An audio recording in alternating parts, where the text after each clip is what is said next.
दोस्तों, चित्रा त्रिपाठी जो कि एबीपी न्यूज़ में एक बहुत बड़े पद पर अब कार्यरत हैं, उनके एक शो का वीडियो सोशल मीडिया में खूब वायरल हो रहा है। लोग इस शो के वीडियो पर चटकारे ले रहे हैं, हंस रहे हैं, मजाक उड़ा रहे हैं, टीवी की बौद्धिक दरिद्रता पर एक तरह से निराश हो रहे हैं। लेकिन क्या वाकई में दोस्तों इस तरह के शोज ही एकमात्र अब सहारा बन गए हैं टीवी का? मैं किसी एक चैनल की बात नहीं कर रही हूँ, मैं किसी एक शो की बात नहीं कर रही हूँ, मैं किसी एक एंकर की बात कर रही हूँ। कैसे मैं पूरी की पूरी इंडस्ट्री की बात कर रही हूँ। मैं आपको आंकड़े के जरिए बताऊंगी। ये आंकड़ा जो अमूमन आपके सामने कोई शेयर नहीं करता, न्यूज़ चैनल तो बिल्कुल शेयर नहीं करते क्योंकि हर चैनल अपने आप को नंबर 1 बताता है। इस समय न्यूज़ चैनल्स की टीआरपी की स्थिति क्या है वो आप देखेंगे तो आपके होश फाख्ता हो जाएंगे। दरअसल हुआ ये दोस्तों कि चित्रा त्रिपाठी के एक शो का वीडियो वायरल हुआ है।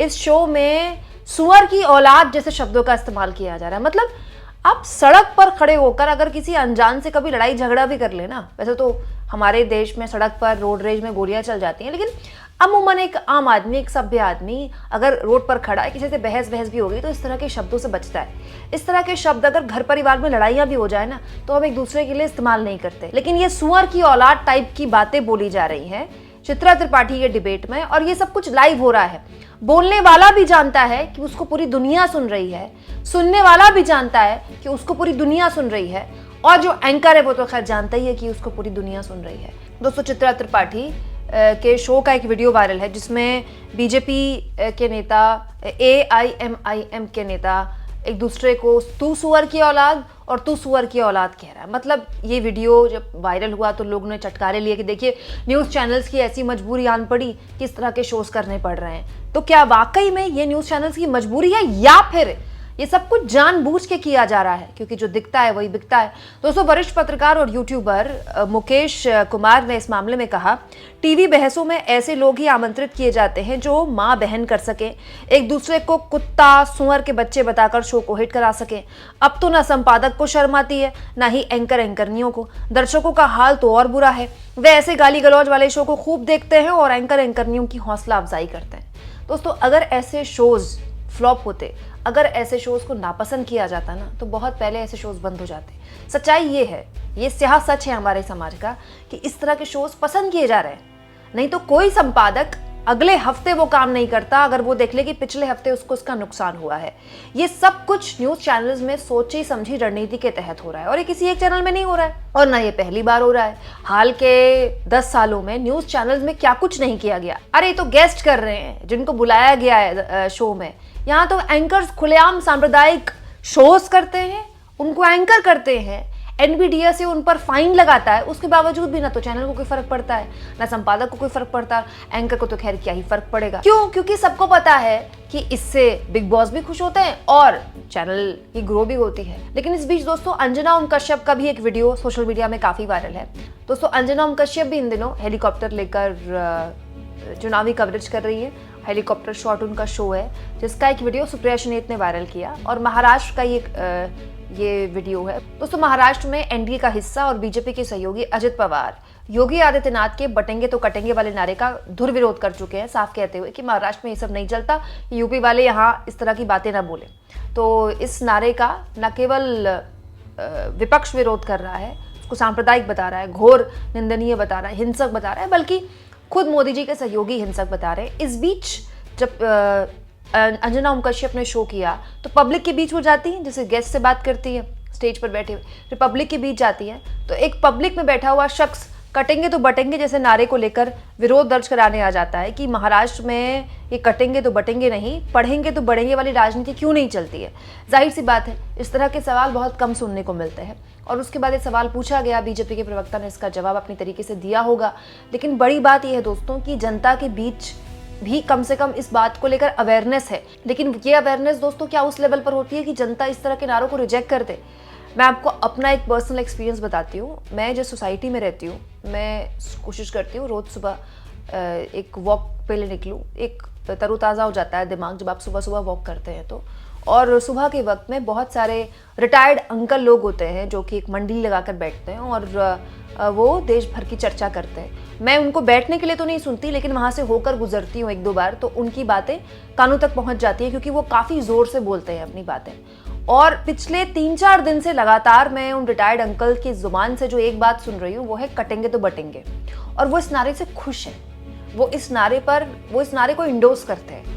और ये जितने भी लोग हैं दोस्तों, सब सभ्य समाज के हैं, सो कॉल्ड हाई फाई सोसाइटियों में रह रहे हैं। वो सोसाइटियां जहाँ के अंदर जाने के लिए आपको गार्ड की परमिशन की जरूरत है, यहाँ तक कि अगर किसी घर के अंदर आप एंट्री करते हैं तो उससे पहले फिर आपको सोसाइटी में गार्ड से फेस ऑफ करना पड़ेगा। मतलब इतना आसान नहीं है, मोहल्ला नहीं है कि कोई भी घुस जाएगा।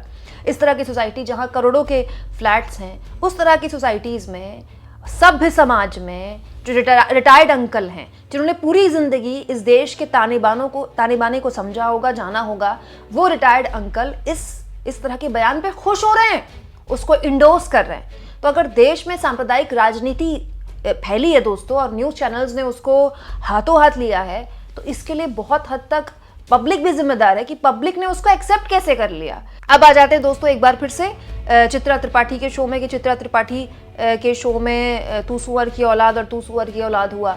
तो इस तरह के शोज़ के लोग मजाक उड़ा रहे हैं, इस तरह के शोज़ के लिए एंकर को जवाबदेह कर रहे हैं और चैनल को जवाबदेह कर रहे हैं। तो इसीलिए आपके सामने दोस्तों मैं इस साल के 44वें हफ्ते का टीआरपी लिस्ट लेकर आई हूँ। ज़रा गौर से देखिएगा दोस्तों, क्योंकि अमूमन आपको कोई टीआरपी की लिस्ट नहीं दिखाता, क्योंकि हर थर्सडे ये टीआरपी की लिस्ट आती है। और मैंने न्यूज़ चैनल्स में इतना लंबा मेरा अनुभव रहा है, तो मैं आपको बता सकती हूँ दोस्तों, जो थर्सडे का दिन होता है ना न्यूज़ चैनल्स में, बड़ा तनाव का दिन होता है, क्योंकि उस दिन टीआरपी आती है।